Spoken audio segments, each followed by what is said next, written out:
All right, welcome back. Now time for us to talk about the state of the nation, because a lot of insecurity, a lot of wahala they face Nigerians as we speak, starting from the one we happened for inside Yobe, the Dapchi schoolgirls adoption, and then coming down to getting your permanent voter's card and a lot of other things. So we want to talk about the state of the nation today. And as you can see, we get a Kajat person in the house, in a public policy expert, an architect, and also a politician, where recently contest for inside the local government election for Lagos State as regards to chairman of Ikeja local government area for inside Webudo, Lagos State. Join me, welcome Gbadebo Rhodes Vivour inside the house. Good to have you. Good morning. Thanks Good for morning, having me. Gbadebo. Welcome to the show. Thank you. Okay, now so looking at the scenario, as person we don't get experience, because I will call you person we don't get experience. Yes. In your it could be a short career or it could be a young, I think that's the word, a young career where you get. Career. Now, how you see the political system of the country at the moment? For me, the political system, na two-way street. I feel say all our leaders, they have not gotten that responsible feeling because of how the followers also engage on that two-way street. You understand what I'm talking? It's like if I'm a politician and I need to buy your votes, I need to share rice, I need to do things where we say, normally not supposed to happen for developed democracy. When I enter power and you won't come see me, you no go see me. When I enter power, you come they ask me, make I do this, make I do that. I'll talk, say, but you don't already collect money, you don't already chop price. That one, we don't close that one. So another 4 years, I will come share money, share rice again.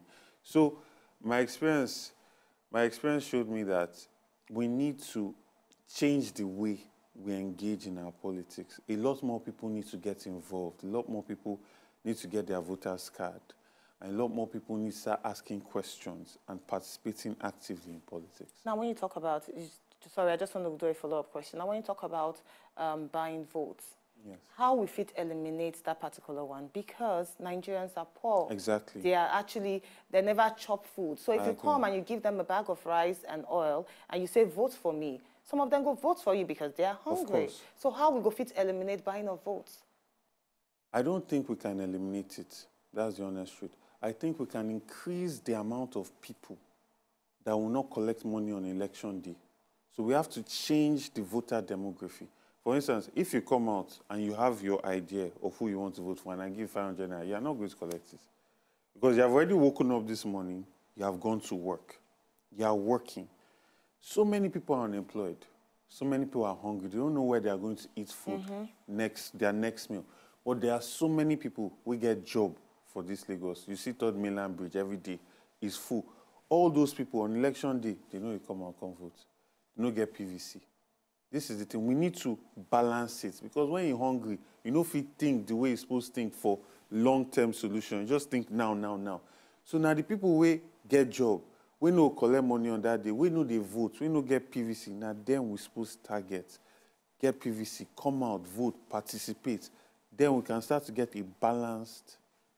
Now you just talk about PVC and you just make the question where a lot of people they try ask in terms of PVC, because we read them for inside the papers this morning, say about 215,000 PVC for inside the Ekiti State is yet to be claimed. A lot of people get this PVC, but still a major population still not get them. And this same PVC, we use them for last election. Yes. And yet, we are complaining about the people we will put there. So this PVC, has it given us that right, the power to truly put the people where we want for inside our office? Has it been successful? It has not yet reached its potential. It has not reached its potential yet because a lot of people that should have voters' cards don't have voters' cards. You see that the amount of people that come out to vote in any election is about 10 or 15 or even less than 20% of the total people. Total people that have voters' cards, not the population, that have voters' cards. So what I feel is that a lot more people need to get involved. And you also have to be willing to sacrifice your time. If you think about a politician, first, the politician must have a voter's card to run.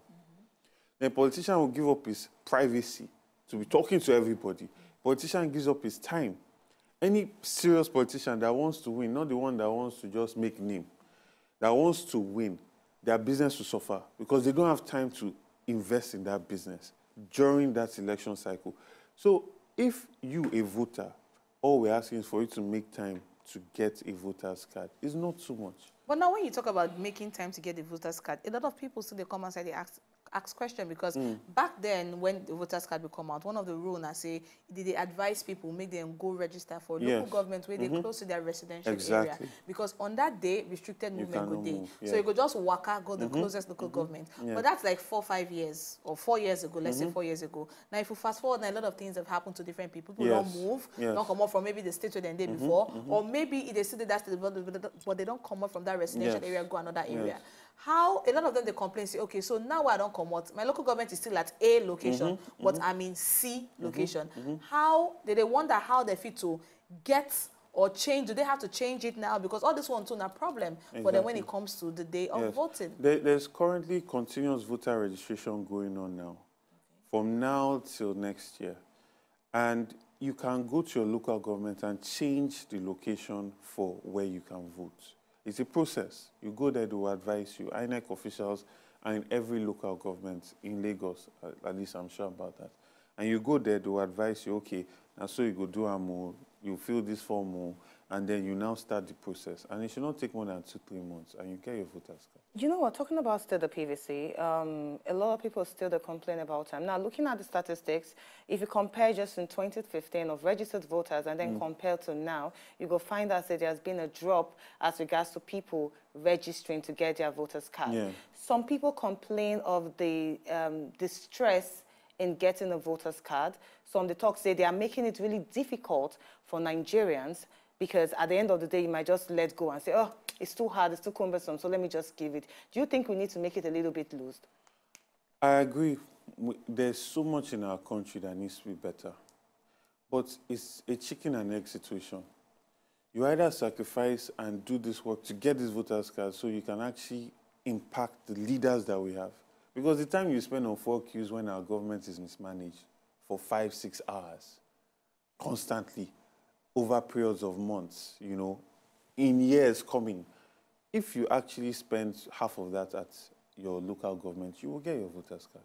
But is there a role INEC need to play to make it easy for Nigerians to get their voter's card? They need to do a lot more work. Continuous voters registration is very good, but I also feel that they are eliminating the working class because it's only on weekdays that they are there. Weekends is very hard to find places where if we go share and register. Yes. So are they saying that all the people that are waking up early in the morning to go to work are not going to, should not be able to vote? You know, so INEC needs to step up in that regard. But I also feel that I don't want to give in to the blaming and then people giving up and saying, you know what, because they did not do it like this, I'm not going to vote. Because that's not going to take us where we need to go. All right, now, speaking of, I know say PVC, they're very important, and a lot of people, they always encourage, even on top of the show, and for Wazobia TV, they always encourage people to always try and get their PVC, so that when that time comes, if you want grumble with your PVC and do the right thing. But now make people look the security situation for inside Nigeria so they speak. Because now, this Yobe, these Chibok girls, these Dapchi girls, this one is bringing so many questions to mind. Now, we'll not say the IG for inside here, we come outside, we make statement, according to one of the lawmakers, in come outside, make statement, say we get about 370,000 policemen where they secure over 170 million people for inside Nigeria. And now, we don't hear for inside the papers, we even talk on this morning, how the military withdraw their people just a few days before these abductions, Shelley. And now, the military, they come outside talk, say, maybe, just maybe, there are too many schools for them to protect. Now, if you even look waiting the UN, United Nations, come outside talk in terms of statistics, then talk say there should be at least 222 police officers to every 100,000 population for inside any country at any given time. But if you check our own statistics, we have less than 100 police officers that can cater to that population at any given time. Waiting we fit to do to encourage, or what solution can be best given to ensure, say, lives and properties of Nigerians are being protected at all times? Headsmen are there. Yes. Crossing theirs. Exactly. First of all, I'm extremely disappointed that anybody will say that we have so many schools. We don't have enough schools. There are so many Nigerian children that are out of school. I mean, there was a recent statistic last year that was released that showed a huge proportion, over 50% of young children that should be in school are out of school. So that's extremely disappointing. Now, moving forward, in relation to the ratio of police to the ratio of citizens, is very appalling, especially when you realize that there are some wealthy Nigerians that have almost 10, 20 policemen on their payroll that are securing them, you know? And that's not what the police is supposed to be for. The police is supposed to be for our collective security, not singular security. And I feel that this government needs to step up and do more, especially since the girl child has become prone to these kind of abductions, especially in the north. And they need to make a deliberate attempt, the way it was done with the way they handled IPOB, for instance, to police that area and ensure that they send a clear message that people can no longer get to kidnapping our girls. And I feel that that is the attitude that needs to be taken, and empathy as well. People need to see that our politicians, our leaders, feel strongly about this. It is their priority. When people start to see that kind of body language and optics, people are less prone to come to do these things because they start to get afraid that they cannot get away with it. As a political activist and person where they actually look out for good governance, yes. Now the military withdrawal, is it questionable? Because just a few days after the withdrawal, now this badness happened to the Dapchi girls. Is it questionable? It is very questionable. And the same thing also happened with Boko Haram, I remember, because they said the military was taken out, or the military was supposed to be there, patrol was there, but then it just moved. So when you see this kind of, it's too intentional to be coincidental. And that's what makes people start to question, you know, our government, our leadership. And that's extremely unfortunate. And I feel that a lot more needs to be done. A lot more needs to be done. Talking about, sorry, just to add this, talking about a lot more that needs to be done as regards to securing our schools for inside Obodo, Nigeria, because we see that the girl child education is being threatened. Exactly. The Chibok girls till now, we haven't gotten all of them. And now the Dapchi girls, about 111. Exactly. It might even go up, we don't actually know. What is the way forward? Should schools be protected? Yeah. And also, should children, right now, before schools get protected, should children drop out of school? I think maybe they just need a temporary holiday, but the government needs to actively, intentionally, and intensively secure schools. Just that show of force will actually send the right messaging to these people that perpetrate these acts. You know, it has to be shown that it's a priority. Girl child education is a priority, so you don't just leave them vulnerable. And I think that by doing that, you then give confidence back to parents to be able to send their children back. Because you find that in that kind of situation, parents will just say, you know what, I'd rather my child stays at home than go and be vulnerable to this kind of situation. And then we already have that problem of low level of education already in significant parts of Nigeria with significant populations. And education is the only thing that will actually take this country forward. So government needs to recognize this and show that it's a priority for them. Now, if they talk about education, like when I rightly talk, they talk about insecurity, they talk about all the things where they share. Now, none of this can actually work effectively without funds. Yes. Now, if they look the funds, what they talk get for inside our country, because now we they hear them for inside papers say there is no money in the country, so we'll not get money. But look at the budget what we'll get for 2018. There's a tune of 8.612 trillion naira, of which 500 billion they don't set aside for waste and some other things we put they come outside the acts. And if we're saying that there's no money in the country, it can't be like, say, the cost of governance has still not come down. Exactly. It can't be like, say, even with the cost of governance, a lot of workers are still not being paid.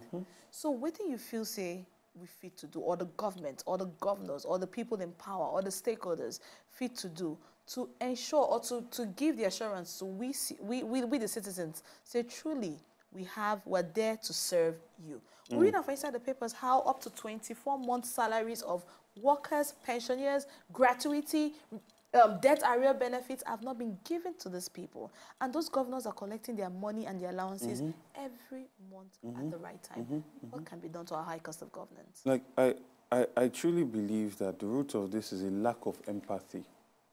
Empathy by our leaders for the people that they are supposed to govern. And that usually also happens, and it goes back to the OPVC election. There can be a good person that comes out for an office, But by interacting and seeing you have to buy votes and all that, you start to lose respect. It erodes for the people. And then you now find the way a lot of these governors do things. You realize that at the heart of this, they don't have respect for their people. They don't. They can sleep at night. They can travel. They can send their children abroad. Even though teachers have not been paid, even though doctors are on strike, they will go and get their medical care outside. Empathy. There's a lack of it. And I feel that we've been hearing Nigeria does not have money, Nigeria does not have money. Then we'll now hear that this person took so many $1 billion is in Dubai, $1 billion is in America. When have we really had money? But Nigeria started at the same time that the Arab Emirates started, as Dubai started. And look at them today. We have money. Our money is being mismanaged. Our money is not being used properly, and we don't have the right priorities. You find people commissioning statues, they've not paid salaries. You find people that are owing teachers, they've not, and they are doing some other things that are irrelevant, throwing parties here and there, or whatever else the case may be. My point is we need to prioritize security, we need to prioritize education, and we need to make our civil service, our government a lot more efficient, more streamlined, and more effective. Because today, we're in a technological age. There's a lot of things that we can do more effectively at a cheaper cost, and put those monies where they need to be to move the country forward. You talk about something very important. You say respect the people. Yes. And let's talk about value. Where would they place on human life in Nigeria? Do we really value human life? Taking into consideration what happened for inside Benue State, where it killed a lot of people, and this is not the first time it actually happened since. And then we don't see for some regions how badness, as regards to the herdsmen and even the farmers clash, they make a lot of people lose their life and even their properties. Do we value human life? You know, when people are suffering, a lot of these values become privilege. If you have not eaten, you don't really think the way someone that has eaten is thinking. Right? You are in survival mode. And that's what most of Nigeria is on, survival mode. And that's where governorship and the government, the leadership, needs to step up and elevate the levels. You cannot have a doctor that you have not paid for almost 7 months, 8 months, salary, and then you expect him to treat patients properly. Yes, you tell him that he's so and so, but his children need to go to school. His wife needs to go to the market and buy food. These things erode the humanity away from us. You cannot, a teacher, you have not paid him almost 9 months. You expect him to come to class and teach students happily and positively.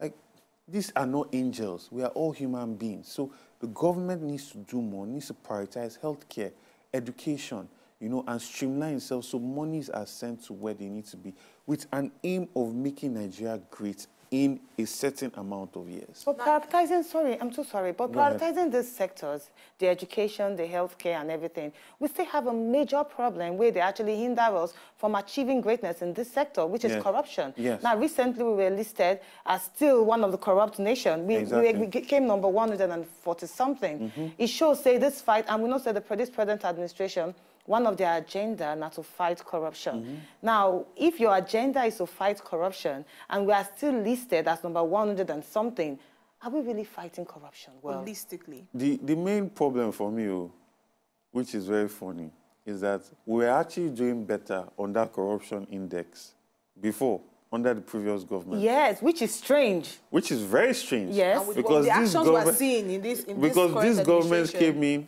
and promised us, say, change don't come. Promised us that things are going to be better. We are going to go after all the corrupt individuals and thieves and everything. But somehow we have dropped in the corruption ranking. So we are more corrupt now than how we were before. You know, so it's still the same people, the same cycles, just turning the same wheels and creating for themselves without doing for the people and without putting people first. Well, how can we fight this corruption? Now, we are seeing in the papers, this person stole this money and stole that. How can we really fight it? Some of them are still holding their seats in government houses. We need, and this is why it goes back to getting involved in politics. We need to change the crop of people that are representing us. How do we change them when they be like, some of them no one come more? They want to die there. See, power is not something that people just leave or give you. Power is taking. By force. You take power, whether it's by voter's card or whether it's by rights, you know, whether it's by activism. Whatever you do, you have to take power. Nobody just gives power. Even in all the countries that we look at and we clap for them, America or France or all of them, they took power. The democracy that France is enjoying today is because people stood up and said, you know what, Mr. King, Mr. Queen, we know they do again. You don't care about us. We want a republic.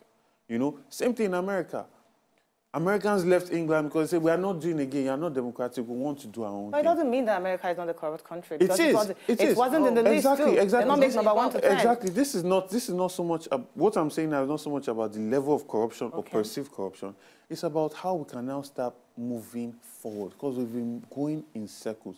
Like I said, we elected this government on the promise that they will get rid of corruption. Yes. But somehow we've sunk lower on the corruption index. So we need a new set of people. And those people need to come in with empathy and respect for the people. But I just need to come in because now you talk about empathy and respect. You know, we've been saying empathy. But if they look the average person where they for bus stop, where they collect your own job for bus stop, and you are talking about empathy, word of mouth, and person they bring bag of rice and oil with noodles, my brother. If not that guy, he go collect that bag of rice and oil and leave empathy. Because he go look, you say, empathy no go put food for inside my house. I agree. Empathy no go make sure say light when I reach house, light day.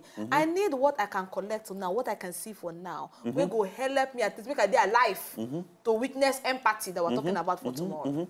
And I don't have any problem with that. Even Jesus, when he was preaching, he fed the people. When you have eaten, you can listen better. The point is, more of us that are not participating need to come. So let's start to balance it. All the people that got up this morning to go to work, people that have time to be able to watch me on TV, get your voter's card. I went to go and talk at OAU, I think, last year, to about 70 young people, and we're talking about politics and participating in politics. And I asked, how many of you have voter's cards? In a room of about 70 people, not up to 3 people. And this is the generation that's supposed to be the future. You know, so we are deceiving ourselves. If you don't have voter's card, you don't really even have the right to have political opinion because you cannot participate. You understand? So we all need to get involved. The more of us that get involved, the more we can balance this thing out.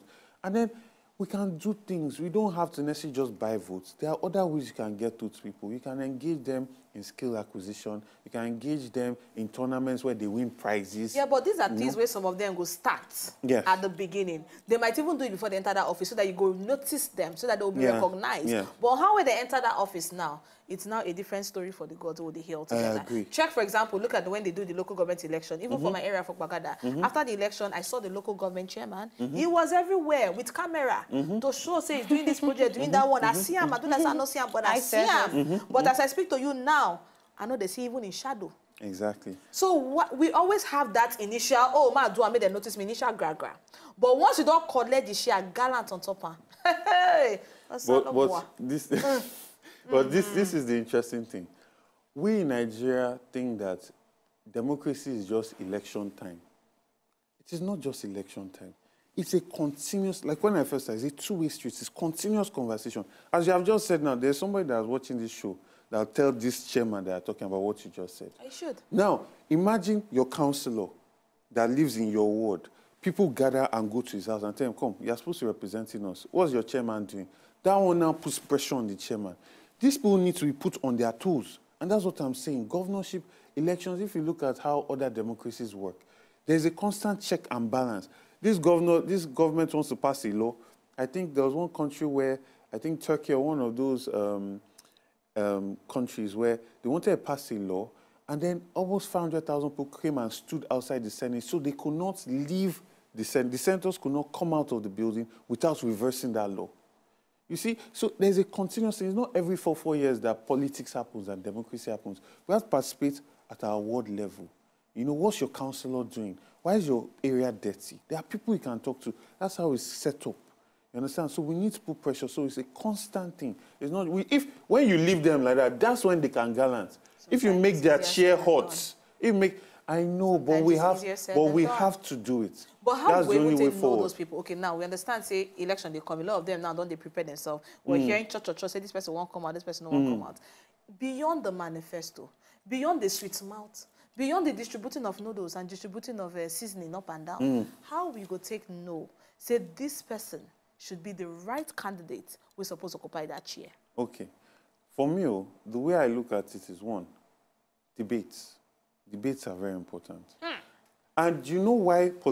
First of all, we have to understand something. The main thing for a politician is to win. If politician believes, say, people they hear him, we go ask questions, are going to come out and vote, he will start to think about manifesto. A lot of politicians don't think about manifesto because they believe that all those ones that would ask them questions will not even participate. They will not come out that day. So it doesn't matter. So their whole politics is catered towards the young men that by 9 o'clock this morning, they're already high in your ward. They don't have a job. That's what their politics is catered towards, right? But the more the working class gets involved, debates will now become an issue. When people cannot articulate their manifesto, they have no right to occupy an office. At least, before something can happen, you must have imagined it. You must have seen it. You must have thought about it. That's the first step. The second step is a continuous interaction with government at every sector, at your ward level, at your local government level, and at your assembly. You have representatives. You have representatives in your state assembly that's supposed to be working and pushing your interests. It's a continuous dialogue. We cannot say we want something to be great and we don't want to participate. We just want to come and vote every 4 years and just leave it. I totally agree with you. Thank you so much, Mr. Gbadebo Rhodes Vivour. I'm a public policy expert, an architect, and also a politician. Thank you very much. No, thank you for having me. All right, we're going to need to buy a small break now, enter inside our newsroom. And when we come back after the newsroom, time for us to talk about children with special needs. Stay with us. To enjoy more of these our Ogbonge videos when you just watch, press this button to subscribe on top of our YouTube.